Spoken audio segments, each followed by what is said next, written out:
Hello and welcome to day 5 of the DPN tutorial. Today we are going to be knitting the foot and shaping the toe of the sock. We're going to start by making sure that you're knitting it to the correct length. So in the pattern you will see that it talks about knitting to 1.5 to 2 inches before the desired length. What that is the length of your foot is the desired length. So you'll have seen how to measure your foot in some of the earlier details shared via email and in the Facebook group. So the first thing you're going to do is, where do you measure from when you're measuring the sock to make sure you've knit to the right length? We're just going to show you that now. So the measurement is taken from the back of the heel, so the half of the heel flap, and measured up towards the toe. So you will knit to the length that you want, less the amount told to you in the pattern depending on the size you're making. So for example, if I'm making a 10-inch sock, I'm going to knit to 8 inches and then I'll be ready to shape my toe if the size I'm following says knit to 2 inches before the desired length. And that's how you measure your sock, the foot of your sock for this pattern. So there's very little that's special about knitting the leg of the foot of the sock, and in this pattern it's just knit as rounds of stocking stitch. So the only thing that you need to bear in mind is that, again, if you are keeping a pattern correct or anything like that, that is just something to bear in mind. So what we're going to do now is we're just going to knit around the first round of this, and we're going to continue doing it. But I'm going to show you a little trick for making sure that your socks are the same size. It's a little bit like the marker placement for the heel flap.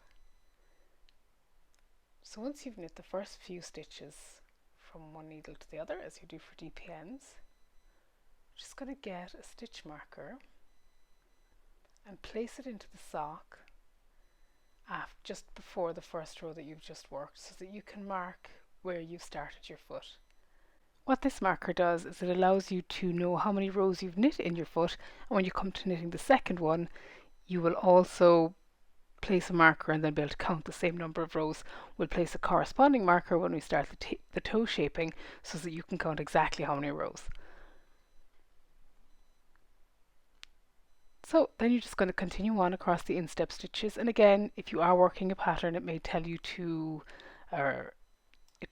keep the pattern correct as you go across the instep.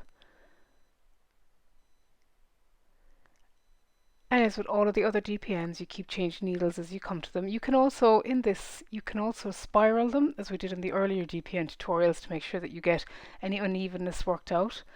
So by knitting extra stitches off of each needle and spiraling, I would say if you're doing that, make sure you put in your start of round marker. Another note on lengths here is if you're knitting socks for somebody as a gift, you can ask them their shoe size, and then based on that you'll be able to find online with a quick search what that is in inches or in centimeters, depending on how you like to do your socks. Also, you may just have seen in the video I knit into the back of the last stitch because this is around after I've done my shaping for the gussets. This is just that little neat trick I talked about in the previous videos. And now you're back to the start of the round, and you're going to keep on knitting until the sock is the right length, and I will be back to you once I've that done for the toe shaping. So you've now knit your leg. This is a very short leg because this is a tutorial sock. You are now ready to start the shaping of your toe.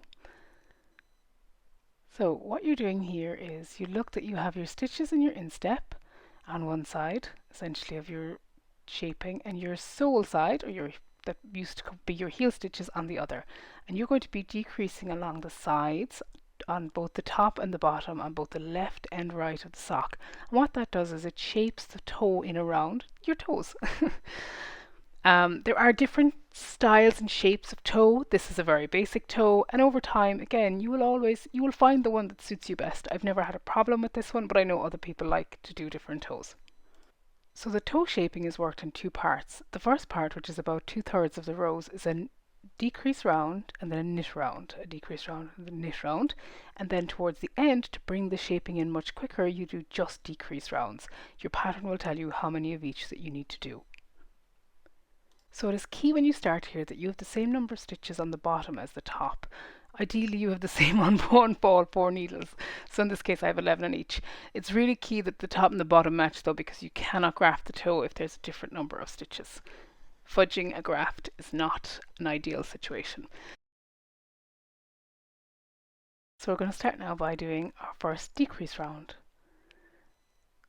And the way this works is that you are told to knit to 3 stitches before the start of the instep, and in this case you've obviously marked those with the ends of your needles. So you're going to knit to 3 stitches before. You're then going to work your first decrease, which is a knit 2 together decrease. You're going to knit 1 stitch, change needles. You're then going to knit the next stitch. Then you're going to do another decrease, which is a slip slip knit decrease. And there are a pair of decreases along the right hand side of your sock. You're then going to knit across the rest of your instep stitches. Just to say here, you are likely to be finished any pattern that you're going to be doing, but do keep an eye out for it in case there's a little bit of a pattern on the toe. Now, just a little thing to match the marker we put in earlier. Put in another marker to mark where you've finished your leg and started your toe. And this is really useful for later on when you go to another sock and you know exactly how many rows you put into the foot. And that allows you to make a perfect pair. Although they don't need to be perfect. It's nothing to stay up at night over, but it is useful to kind of give yourself something to aim for in the second sock, because it'll make it seam faster when you're knitting it. So once you've that done, you just continue on across the instep stitches. And you knit to 3 stitches before the end of the instep. So this is different to the gusset obviously because you're going to be doing decreases on both sides, both in the instep and on the sole stitches. So you knit to 3 before. And again you knit 2 together. You knit 1. You change needles.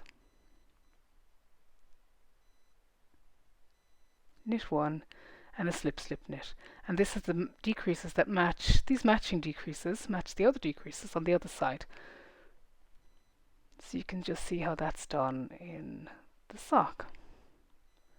So that's your first decrease round, and that would have started you decreasing your toe. Now the next round is a plain round, so just a plain round of knitting, so you're going to knit all the way around. In this round you have the option of knitting into the backs of your slip slip knits, again like we did when we were shaping the gusset, but that's personal preference rather than something that you have specifically for socks. And as you knit this round you'll be able to see the very slight inward movement of your decreases so that you can see them as they appear. Again, that's knitting into the back of the slip slip knit stitch.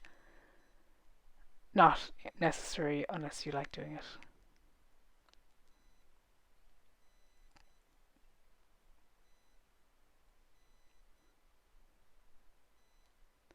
So something to be aware of here is to be careful not to decrease in the wrong places.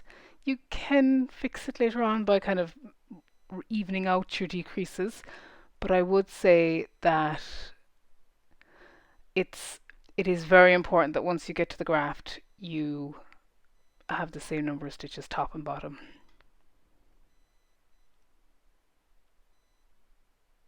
And again knitting into the back of that stitch. Then you are back to the start of the round. So once you've that done, you can now see that the shaping is ever so slightly taking place on both sides of your sock. So what I'm going to do now is I'm going to keep going. So I'm going to knit a decrease, knit round, decrease, knit round, all the way until I have the number of stitches left. And I'll come back to you when I'm doing my last row before I get ready to graft. So we're now on to the last round of the decreases. We'll just go through this because it's not that special, but just to show you it as we do it. It's the last round before you then do the setup for the graft, which we will do today, but we won't graft until the video tomorrow. So the first thing you do is you're going to do the last set of decreases to bring you to 16 stitches. It's 16 stitches in all versions of the pattern. This DK version it is. So you just knit. Now you can leave your stitch marker off this time because you're not going to need that anymore. You then knit your 2 together, last shaping on the underside of the left. You swap over. You then, again, you're just doing your last decreases, your slip slip knit. Apologies for this being slightly off the screen, but it is the same as the previous rows.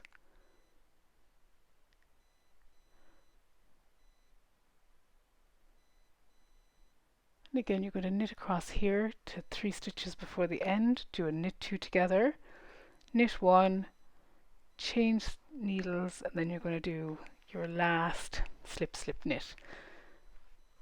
And then we'll just show you how to set up for the graft, because this is just the last piece of the decreasing that you will do today. So once you've come to that point, you have decreased your toe fully.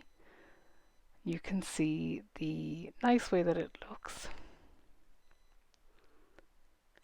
on both sides. And you can see that your yarn is still in the middle of the sole, and we'll talk about how to change that in just a second. So now you can see that you have 8 on top and 8 on bottom for this pattern, obviously depending on the size. Oh, actually it is 8 on both sides for this. So once you get to that, you are going to need to set up for the graft. To set up for the graft, the first thing that you do is you knit all of the remaining stitches on needle 2. So the other needle that is on the sole stitches of your sock. Now with this, you're not doing any other decreasing, you're just essentially knitting the stitches until your yarn is positioned at the other side so that it's at the end of the stitches rather than the center. The next thing that you're going to do is you're going to turn it over and you are going to just slip the stitches from needle 4 onto needle 3 so that all of your instep, well, previously the instep stitches, now the top of your sock, all face one another. So that is all it is. There is that you have your 8 facing 8 stitches ready to graft. And then you are ready to graft. The last thing is to just cut your yarn, giving yourself enough of a tail to graft. You do a little, not too much, but not too little. And we will be back tomorrow to show you how to graft those stitches to finish your sock off. Thank you so much.